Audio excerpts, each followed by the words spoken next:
आज ही से जीवन के हर पल का आनंद उठा लो, आज ही से मन की एक नई शांति पालो। समय आ गया बदलने का, समय आ गया कुछ करने का, अब उठा लो आनंद प्रतिदिन के जीवन का। बाइबल कहती है पहला पत्रस 5:8 में संतुलित रहो, क्योंकि तुम्हारा विरोधी शैतान गरजने वाले सिंह की नाई इस खोज में रहता है कि किसको फाड़ खाए। अगर हम उसे ठीक से देखें तो वो कहता है कि अगर शैतान को कोई ऐसा मिला जो संतुलन में नहीं है तो उसे उनके जीवन में घुसने का रास्ता मिलता है, उनके विनाश के लिए। सब लोग कहिए संतुलन, दोबारा कहिए संतुलन। आप में से कितने मानते हैं कि संतुलन बनाए रखना बहुत ही कठिन कार्य है?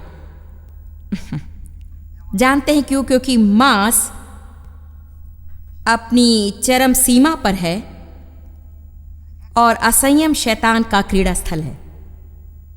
शैतान परवाह नहीं करता कि हम कुछ चीज के बारे में कुछ नहीं करते हैं या कुछ ज्यादा ही करते हैं, जब तक हम संतुलन में ना रहें। मुझे लगता है कि हम हर जगह से संतुलन खो सकते हैं। मुझे लगता है देने में भी लोग संतुलन खो सकते हैं, और आप दूसरे सब लोगों को दे सकते हैं और अपने खुद के परिवार और बच्चों की ज़रूरत को पूरा नहीं करते। मैं एक आदमी को जानती हूँ जिसके मन में अभी भी चर्च के प्रति कड़वाहट है, क्योंकि जब वो बड़ा हो रहा था और उसके पिता के धार्मिक होने के कारण उन्होंने वास्तव में सब कुछ चर्च को दान कर दिया, जबकि उनके बच्चे नंगे पांव चल रहे थे। सब लोगों को देना है और वही करना है जो वचन कहता है। हम सबको प्रभु का कहाँ मानना है और थोड़ा ज्यादा ही करना है। मैं देने के प्रति हूँ और मैं देने के जीवन के तरीके का आचरण करती हूँ, इसलिए इसे कहकर मैं किसी को भी रोकना नहीं चाहती। लेकिन ऐसे बहुत से लोग हैं जो सब चीज में संतुलन खो देते हैं, सारी चीजों में, खाने से नहीं सोने तक और उससे ज्यादा सोने तक, और घर नहीं साफ रखने से घर ज्यादा ही साफ रखने तक कि कोई उसमें रह नहीं सकते, ये और वो और ये और वो। हेलो, हमें संतुलन पाना है। मुझे गारंटी है कि कुछ लोग आज यहाँ पर हैं, आज कुछ औरतें हैं यहाँ पर जो अपने घर की देखभाल अच्छी तरह से नहीं करती, और कुछ और लोग हैं जो इतने कट्टर हैं कि उन्होंने अपने आप को और दूसरों को इससे नियंत्रित किया है। मैं भी वैसी थी। मैंने मेरे घर को रोज ऊपर से नीचे तक साफ किया और कोई उसमें जी नहीं सकता था। हर बार जब बच्चे अपना खिलौना बाहर निकालते मैं उन्हें उठाने के लिए कहती थी, क्योंकि उससे घर गंदा हो रहा था। लेकिन अगर वे कुछ नहीं करके मुझे तंग करते मैं उनसे खेलने के लिए कहती, और जैसे ही वे खिलौना निकालते तो मैं कहती कि रख दो। आमीन।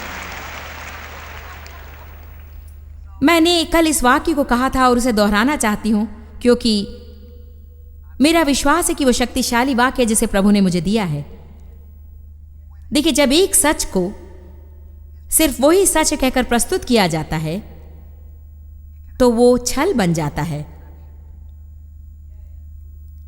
या जब सच परिपूर्ण सच की तरह प्रस्तुत किया जाता है, इसमें कुछ तो सच होगा, लेकिन ये एक ही चीज नहीं जो सच है। ये सत्य है कि मुझे एक अधीन पत्नी बने रहना है, लेकिन ये भी सच है कि मेरे पति को मुझे वैसे ही प्यार करना है जैसे मसीह को कलीसिया से प्रेम है। और अगर कोई सिर्फ स्त्रियों को जो करना है उसके बारे में प्रचार करते हैं और वो प्रचार नहीं करते जो पुरुषों को करना है, तो आज बहुत सारी स्त्रियों को अपना कार्य बहुत देर तक करते हुए नहीं पाएंगे। मुझे मालूम है कुछ स्त्रियों को ये अच्छा लगेगा। मेरे पवित्र आत्मा के अभिषेक के कुछ दिन बाद ही एक कलीसिया में हमें अधीनता के बारे में शिक्षा मिली थी। अधिकार और चरवाहिता के बारे में बड़ी शिक्षा थी। हमें अधीनता के बारे में सिखाना चाहिए। मेरी एक शिक्षा, अगर मैं उस हद तक जाऊंगी, तो वो होगी अधिकार से अधीनता का संतुलन क्या है, क्योंकि संतुलन है। आज विद्रोह उद्यम मचा रहा है और कोई नहीं चाहता कि कोई भी उसे बताए कि उसे क्या करना है। ये संतुलन के बाहर है और लोगों के जीवन में बहुत सारी कठिनाइयां लाता है। प्रभु अधिकार स्थापित करता है क्योंकि हमें वो चाहिए।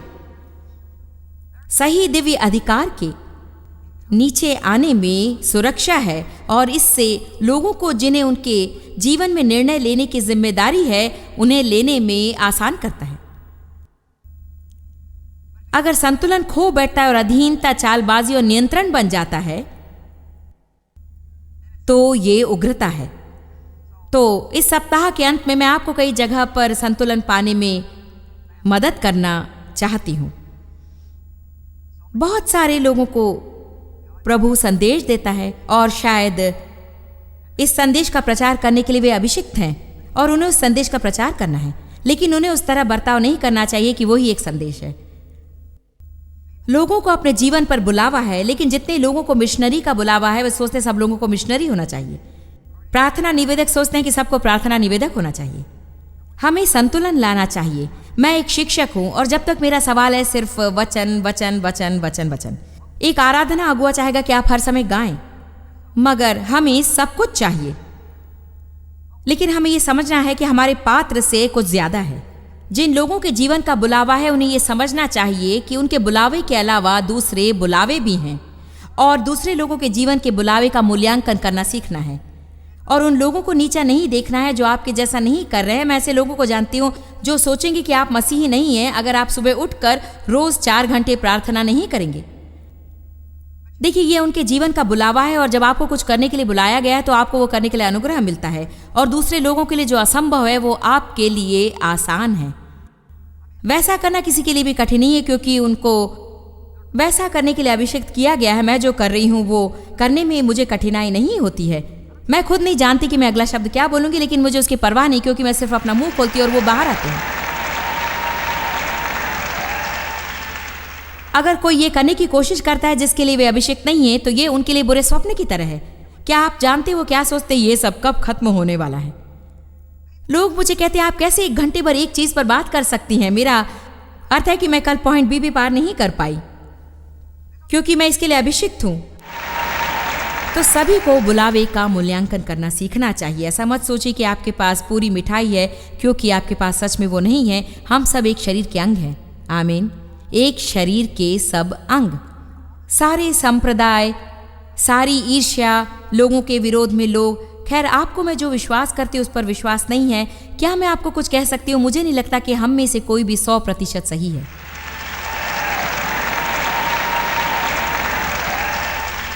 क्योंकि आदमी शामिल होता है और बहुत सारी कलीसिया के सिद्धांत मनुष्य के बनाए सिद्धांत हैं। बहुत बार लोग क्या करते हैं, अगर वे कुछ अनुभव नहीं कर सकते हैं फिर वे ऐसे सिद्धांत बनाते हैं कि कोई भी नहीं कर सकता।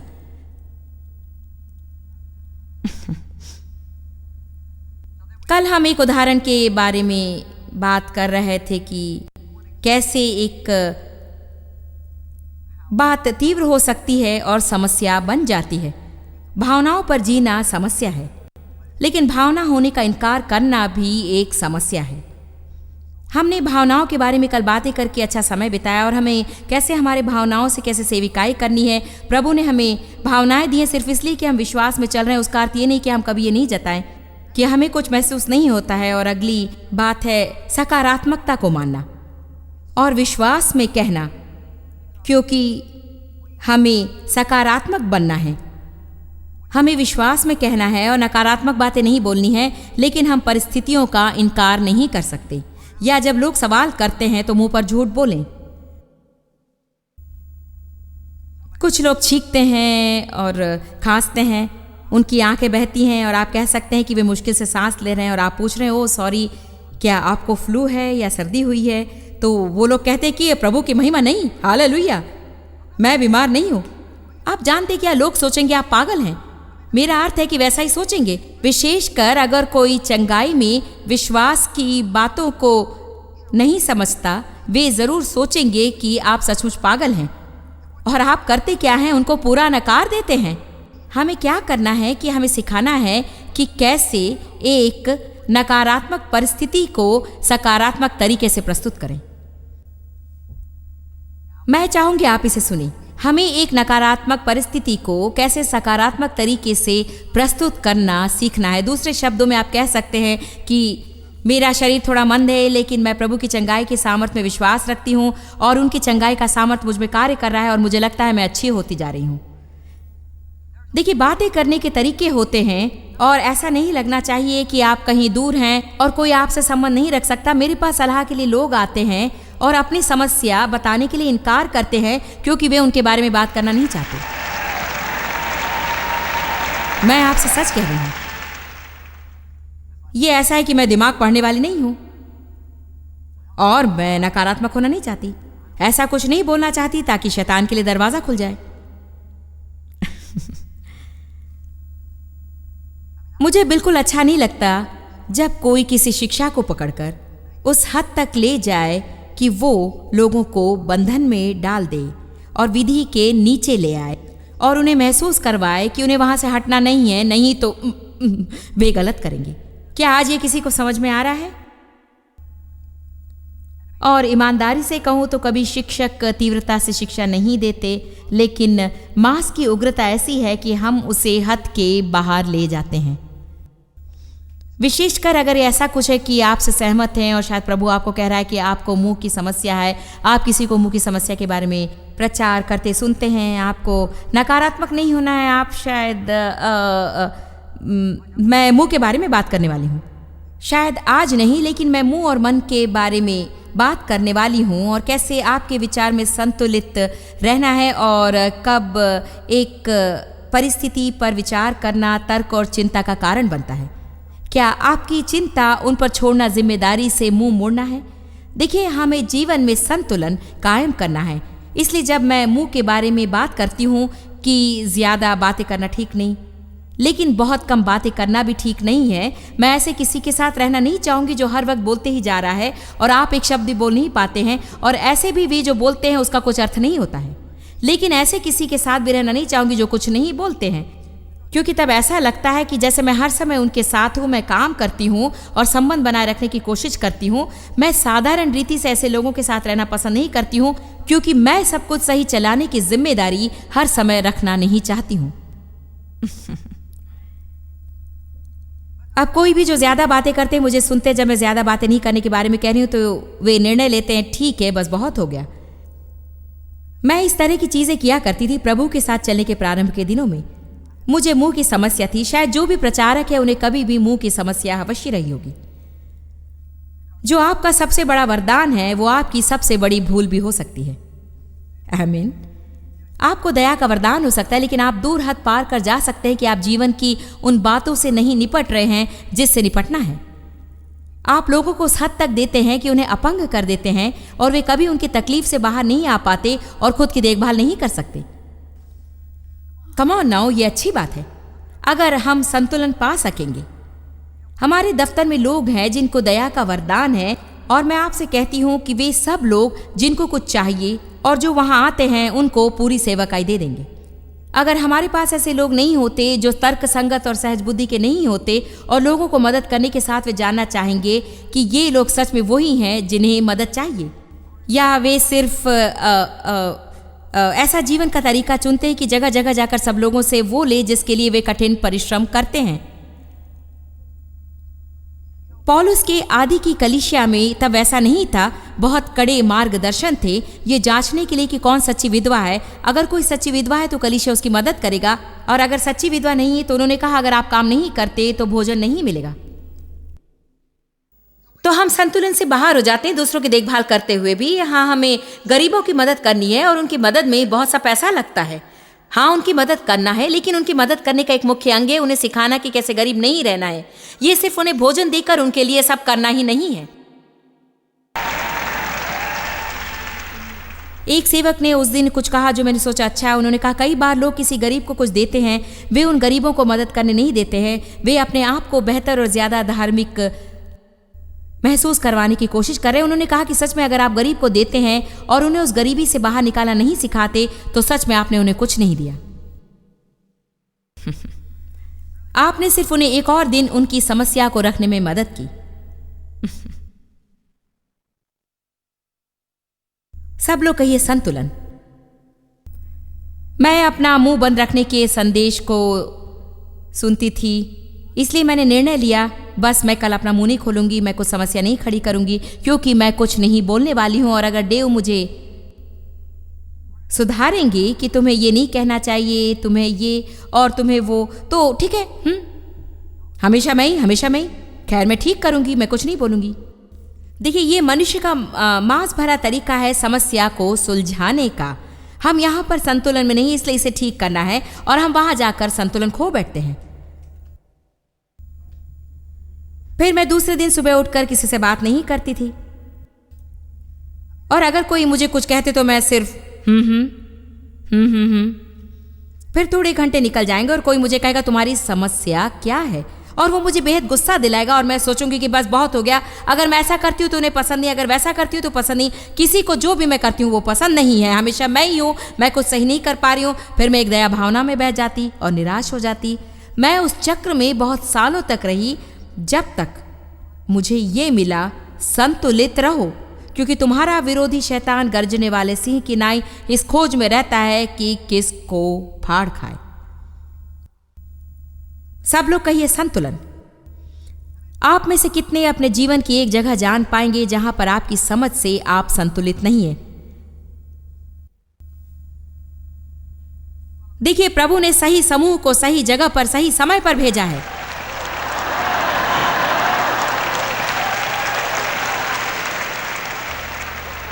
रोमियो 4:17 कहता है कि हमारा प्रभु, चलिए देख लेते रोमियो 4:17।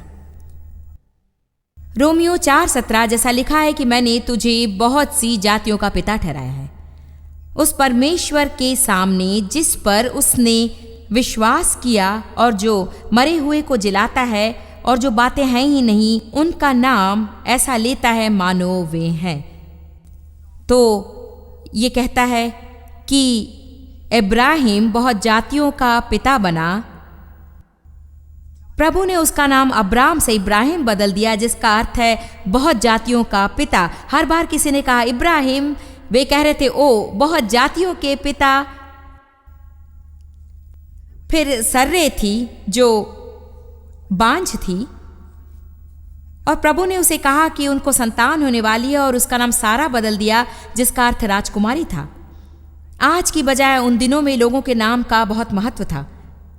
मेरा नाम का अर्थ है आनंदित आत्मा भरी छोटी प्रचारक। मेरा पहला नाम जॉयस नहीं है, पॉलिन है। पौलुस एक प्रचारक था और वे छोटे थे और उन्होंने पॉलिन पत्र लिखे थे। प्रभु ने मुझे कुछ नाम की पुस्तक से बताया कि पॉलिन का अर्थ है छोटा, पौलुस एक प्रचारक था, इसलिए बहुत लोग कहते हैं उसका अर्थ छोटा प्रचारक है, और मेरा नाम जॉयस का अर्थ है आनंद भरी आत्मा।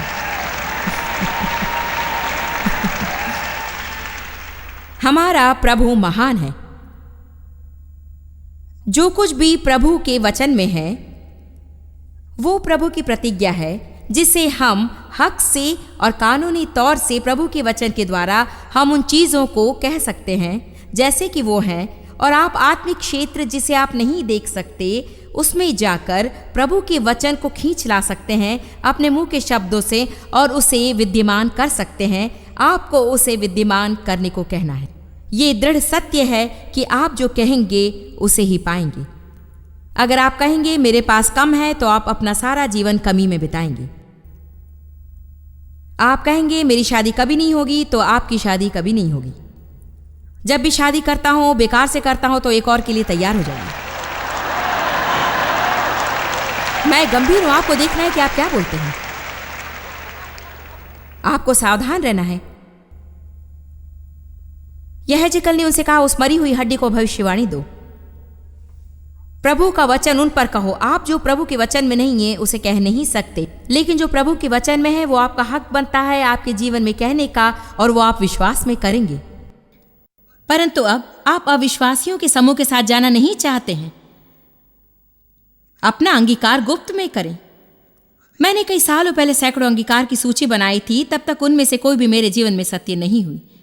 मैंने बताया कि कैसे मैं प्रेम में चली और मैं कितनी अच्छी थी और मुझे कितनी जगह से प्रचार करने बुलाया जाता था, और उस समय तक मेरे पास एक भी नहीं था।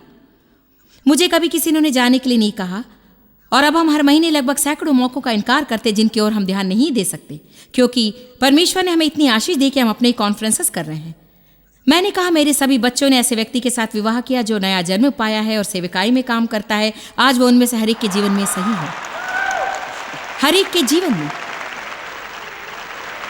आत्मिक क्षेत्र में वो बातें जमा करके रखी गई हैं और हम उन्हें अभी तक नहीं बुला रहे हैं। जो कुछ हम देखते हैं, जब परमेश्वर ने उसकी रचना की थी, उसने ये सब शब्दों से बनाया। परमेश्वर ने कहा उजियाला हो और उजियाला हो गया। परमेश्वर ने कहा, जब शैतान के द्वारा यीशु की परीक्षा हो रही थी और मरुस्थल में यीशु उसे हरा रहा था, तब यीशु ने कहा ये लिखा है, ये लिखा है। शैतान को उसके सामने झुकना पड़ा। परंतु अब उसका दूसरा पहलू है। हाँ, हम सकारात्मक बातें बोलेंगे, जो बातें हैं नहीं उन्हें ऐसे बुलाएंगे जैसे कि वे हैं। परंतु क्या ये कहता है कि यदि मेरे जीवन में समस्या है तो मैं सच्चाई का सामना करने से इनकार करूं कि मेरे जीवन में समस्या है? क्या इसका अर्थ है कि मुझे मेरी समस्या के विषय किसी से बात नहीं करनी चाहिए या किसी से प्रार्थना करने के लिए नहीं कहूं? नहीं, इसका ये अर्थ नहीं है। परंतु मैं कह सकती हूं ये तो सत्य है, ये तो सत्य है। मेरी पीठ में दर्द है या ये सत्य है। मेरा बच्चा ड्रग्स लेता है। परंतु सच्चाई तो जो परमेश्वर का वचन कहता है वो है, ये कहे कि यदि मैं परमेश्वर में विश्वास रखूं तो इन सब बातों पर विजयी हो सकता हूं। इसलिए ये इस तरह से है। परंतु मैं आपको अभी बता रही हूं, मैं यीशु के नाम में विश्वास करती हूं कि इसे बदलना होगा, इसे अवश्य बदलना है। ये इसी तरह से नहीं रह सकता। अब ये संतुलन है, ये संतुलन है। ये ऐसा है जिसके साथ कोई भी रह सकता है, विश्वासी और अविश्वासी। इतने सालों में जो बात मैंने कही उनमें से शायद सबसे बड़ी प्रशंसा है। मैं निश्चय ही जानती हूँ कि दूसरे शिक्षक भी हैं। मैंने ये बार बार सुना है कि आप एक संतुलित शिक्षिका हैं। मैं सोचती हूँ कि हमारी सेवकाई को सफलता दिलाने के लिए इस सत्य ने कुछ भूमिका निभाई कि मैं संतुलित रहने का प्रयत्न करती हूँ। बाइबल गलातियों 6:10 में कहती है कि जहाँ तक अवसर मिले हम सबके साथ भलाई करें। आइए सभी लोगों के साथ भलाई करें। उनके लिए मददगार और लाभदायक होना है और जो कुछ उनके आत्मिक लाभ और भलाई के लिए है वही करें। ये सच में कहता है कि आशीष होने के लिए सतर्क रहें, विशेषकर विश्वासी लोगों के लिए जो आपके साथ में परमेश्वर के परिवार के हैं। विश्वासी मसीह की देह के अलग अंग हैं। दूसरे लोग जिन्हें हम प्रभु में भाई और बहन कहते हैं। सारे संसार के दूसरे विश्वासी जिन्हें चोट लग रही है। शायद आपने हमें या दूसरे जो सुनामी पीड़ितों की सहायता कर रहे हैं उसके लिए कुछ किया होगा। आप शायद अखबारों में उसके विषय कुछ नहीं सुन रहे, परंतु अभी लोग दुख सह रहे हैं और अभी भी लोग बेघर हैं। ऐसे लोग हैं जिन्होंने अपने परिवार वालों और प्रियजनों को खोया। उन्हें अभी भी व्यवहारिक सहायता चाहिए, उन्हें भोजन चाहिए, छत चाहिए, कपड़े चाहिए, परंतु उन्हें मेरी किताबें भी चाहिए। हम मेरी बहुत सी किताबों का अनुवाद उनकी भाषाओं में कर रहे हैं ताकि वे इस परीक्षा की घड़ी में प्रोत्साहित हो जाएं। मैं आपको आज प्रोत्साहित करती हूँ कि हमें सुनामी पीड़ितों की सहायता और पूरे संसार में वैसे ही दूसरे कार्यक्रम के लिए विशेष प्रेम की भेंट भेजें। मेरा विश्वास है कि जैसे आप दूसरे लोगों तक पहुँचेंगे तो आपके जीवन में नया आनंद खोला जाएगा। हमारी मदद करने के लिए धन्यवाद। हम आपसे प्रेम करते हैं और आपको फिर वचन सुनाने की राह देखते हैं।